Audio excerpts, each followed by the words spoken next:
Narito ako sa isang lugar, Tired of working hard, but planning ahead gives hope. Pagsapalaran sa buhay na ang Money slips fast, yet saving small amounts builds strength.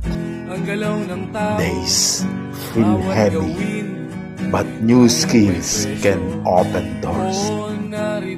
Dreams seem far, yet discipline brings them near. The cycle repeats, but faith turns struggle into growth. We fall down often, yet we rise stronger each time. God is our guide, our help, our hope.